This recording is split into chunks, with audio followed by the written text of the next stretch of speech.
ತಿಳ್ಕೊಳ್ತೀರಿ ಮತ್ತು ನಿಮ್ಮ ಓದು ಏನಿದೆ ಇವುಗಳನ್ನು ಮುಖಾಮುಖಿ ಮಾಡುವುದಕ್ಕೆ ಒಂದು ವೇದಿಕೆಯನ್ನು ಈ ಮೂರೂ ಸಂಸ್ಥೆಗಳು ಸೇರಿ ಮಾಡಿದ್ದಾರೆ. ಹಾಗಾಗಿ ಇದು ನಿರಂತರವಾಗಿ ಮುಂದುವರಿಯುವ ಒಂದು ಪ್ರಕ್ರಿಯೆ ಅನ್ನುವುದನ್ನು ನಾವೆಲ್ಲರೂ ನೆನಪಿಟ್ಕೊಂಡ್ರೆ ಇದರ ಸತ್ಫಲ ನಾವೆಲ್ಲರೂ ಪಡಿತೀವಿ. ಎರಡನೆಯದು, ನಾನು ಆಗಲೂ ಹೇಳಿದೆ, ನಿಮ್ಮ ಪ್ರಶ್ನೆಗಳು ಈ ವಿಷಯಕ್ಕೆ ನೇರವಾಗಿ ಇದ್ದಾಗ ನಿಮಗೆ, ನಿಮ್ಮ ಓದಿಗೆ, ನಿಮ್ಮ ಮುಂದಿನವರ ಓದಿಗೆ ನೆರವಾಗುತ್ತೆ.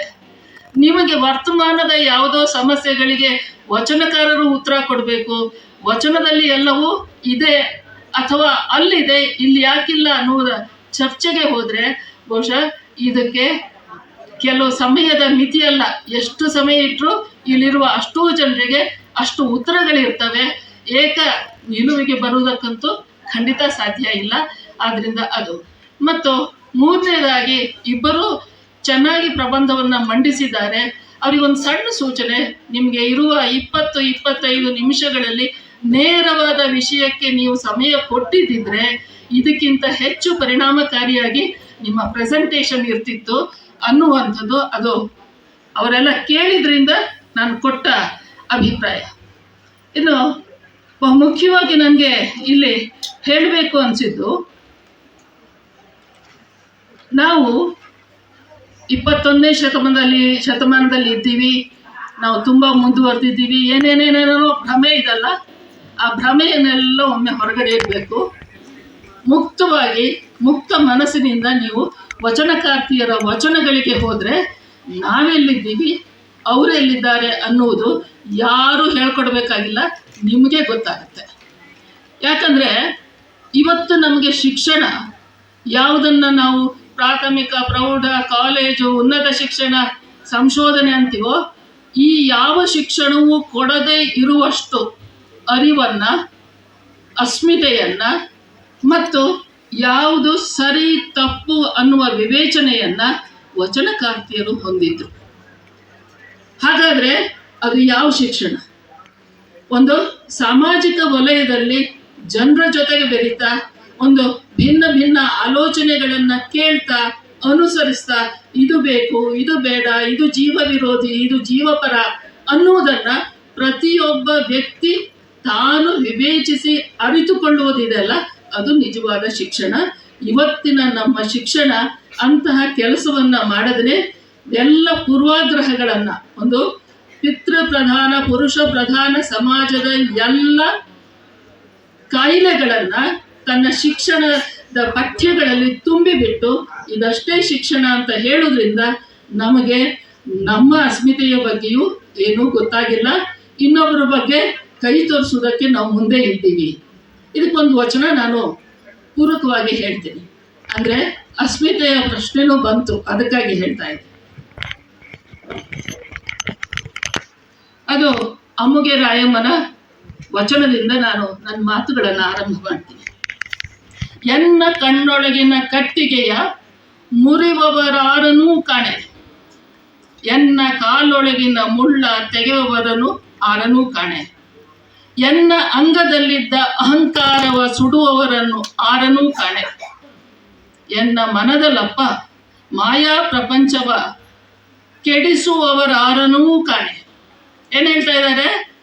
ಕಣ್ಣೊಳಗೆ ಕಟ್ಟಿಗೆಯ ಸಿಬಿರು ಸಿಕ್ಕಾಕೊಂಡಿದೆ, ಅದನ್ನು ತೆಗೆಯಬಲ್ಲಂಥ ಕುಶಲಿಗಳು ಯಾರೂ ಇಲ್ಲ. ಕಾಲಲ್ಲಿ ಮುಳ್ಳು ಸಿಕ್ಕಾಕೊಂಡಿದೆ, ತೆಗೆಯುವುದಕ್ಕೆ ಇಲ್ಲ. ಅಥವಾ ನನ್ನ ಒಳಗಡೆ ಇರುವ ಅಹಂಕಾರವನ್ನು ಯಾರಿಂದಲೂ ತೆಗೆಯುವುದಕ್ಕೆ ಸಾಧ್ಯ ಇಲ್ಲ.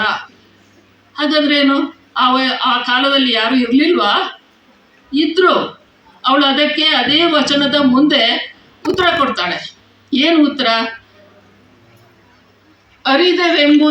ಅರಿದೆವೆಂಬುವರು ಅರಿಯಲಾರರು ನೋಡ, ಎನ್ನ ಕಣ್ಣೊಳಗಿನ ಕಟ್ಟಿಗೆಯ ನಾನೇ ಮುರಿಯಬೇಕು, ಎನ್ನ ಅಂಗದಲ್ಲಿದ್ದ ಅಹಂಕಾರವ ನಾನೇ ಸುಡಬೇಕು, ಎನ್ನ ಮನದಲ್ಲಿಪ್ಪ ಮಾಯಾ ಪ್ರಪಂಚವ ನಾನೇ ಕಳೆಯಬೇಕು. ಉತ್ತರ ಎಲ್ಲಿದೆ? ನಮ್ಮೊಳಗಡೆ. ನಾವು ಮತ್ತೆ ನನಗೆ ಯಾರಾದರೂ ಸಹಾಯ ಮಾಡ್ತಾರ ಅಂತ ಆಚೆ ಈಚೆ ನೋಡ್ತಾ ಕೂತ್ಕೊಳ್ಳೋದಲ್ಲ. ಯಾವುದೋ ಶ್ರೀಕೃಷ್ಣ ಬರ್ತಾನೆ, ಇನ್ನೊಬ್ಬ ಬರ್ತಾನೆ, ಮತ್ತೊಬ್ಬ ಬರ್ತಾನೆ ಅಂತಲೂ ಅಲ್ಲ. ನಮ್ಮ ಸೂಪರ್ ಸೂಡೋ ಹೀರೋಯಿಸಮ್ ಅದು ಕಟ್ಟಿಕೊಡುವಂಥ ಯಾರೋ ಒಬ್ರು ಬಂದು ನಮ್ಮ ಸಮಸ್ಯೆಯನ್ನು ಪರಿಹಾರ ಮಾಡ್ತಾರಂತಲ್ಲ. ಅವು ಮಾಡಿದರೂ ಕೂಡ ತಾತ್ಕಾಲಿಕವಾದದ್ದು. ಅಂತಿಮವಾದಂಥ ಗೆಲುವು ಎಲ್ಲಿದೆ ಅಂದರೆ, ನನ್ನೊಳಗಿನ ಸಮಸ್ಯೆ ಏನು ಅದನ್ನು ನಾನು ಅರ್ಥ ಮಾಡ್ಕೊಳ್ಬೇಕು, ನಾನು ಮೀರಬೇಕು ಅನ್ನೋದನ್ನು ಹೇಳ್ತಾರೆ. ಇಲ್ಲಿರುವ ಐಡೆಂಟಿಟಿಯ ಪ್ರಶ್ನೆ ಏನು, ಮಹಿಳೆಯ ಅಸ್ಮಿತೆಯ ಬಗ್ಗೆ ಅವರಿಗೆ ಸ್ಪಷ್ಟತೆ ಇತ್ತು. ನಾನು ನೆರವನ್ನು ಪಡೆಯುವುದಲ್ಲ, ಇವೆಲ್ಲವೂ ನಾನು ಮಾಡಿದಾಗ ಮಾತ್ರ ಅದರಿಂದ ಹೊರಬರುವುದಕ್ಕೆ ಸಾಧ್ಯ ಅನ್ನೋದನ್ನ ಅವರು ಹೇಳ್ತಾ ಇದ್ರು. ಇಂತಹ ವಚನಗಳನ್ನ ನಾನು ಆರಂಭದಲ್ಲಿ ತಗೊಳ್ಳೋದಕ್ಕೆ ಒಂದು ಕಾರಣ ಇದೆ. ಆಗ ಒಂದು ಪ್ರಶ್ನೆ ಕೇಳಿದರು, ನಮ್ಮ ಹಾಗೆ ನಮ್ಮ ಯೋಚನೆ ಅವರ ಯೋಚನೆ ನಮಗಿಂತ ಸಾವಿರಾರು ವರ್ಷಗಳಷ್ಟು ಆಲೋಚನೆಯಲ್ಲಿ ಮುಂದೆ ಇದ್ದಂಥ ವಚನಕಾರ್ತಿಯರು ಅವರು ಅನ್ನುವ ಒಂದು ವಿನಯ ನಮ್ಮಲ್ಲಿ ಇದ್ರೆ ಅವರು ಏನನ್ನು ಹೇಳಕ್ ಹೊರಟಿದ್ದಾರೆ ಮತ್ತು ನಾವು ಅವರಿಂದ ಎಷ್ಟು ದೂರ ಇದ್ದೀವಿ. ನಾವು ಇವತ್ತು ಹೇಳಿದ್ದನ್ನ ಮಾಡುವ ಮೂಕ ಗೊಂಬೆಗಳ ಹಾಗೆ ಇದ್ದೀವೋ, ಅಥವಾ ನಮಗೆ ಕೊಟ್ಟ ಪಾತ್ರವನ್ನು ಇದು ಸರಿ ಇಲ್ಲ ಅಂತ ಹೇಳಿಕೊಂಡು ಅನಿಸಿದಾಗ ಇದು ಸರಿ ಇಲ್ಲ ಅಂತ ಹೇಳುವ ಧೈರ್ಯ ನಮ್ಮಲ್ಲಿ ಇದೆಯಾ? ಇದನ್ನ ಬೇರೆ ಯಾರಿಗೂ ಹೇಳುವುದು ಬೇಡ, ನಮಗೆ ನಾವು ಹೇಳೋಣ. ಕುಟುಂಬದ ಒಳಗಿನಿಂದ ಸಮಾಜದ ಬೇರೆ ಬೇರೆ ಸ್ತರಗಳಲ್ಲಿ ನಮಗೆ ಸರಿ ಅನ್ನಿಸದೆ ಇರುವುದನ್ನ ಸರಿ ಇಲ್ಲ ಅಂತ ಹೇಳುವ ಧೈರ್ಯ ಎಷ್ಟು ಜನರಿಗಿದೆ? ಕೈ ಎತ್ತಿ. ಯಾಕೆ ಕೈ ಎತ್ತುತ್ತಾ ಇಲ್ಲ ನೋಡಿ? ಇಷ್ಟು ದೊಡ್ಡರಲ್ಲಿ 3-4 ಜನ ಕೈ ಎತ್ತುತ್ತಾ ಇದ್ದಾರೆ.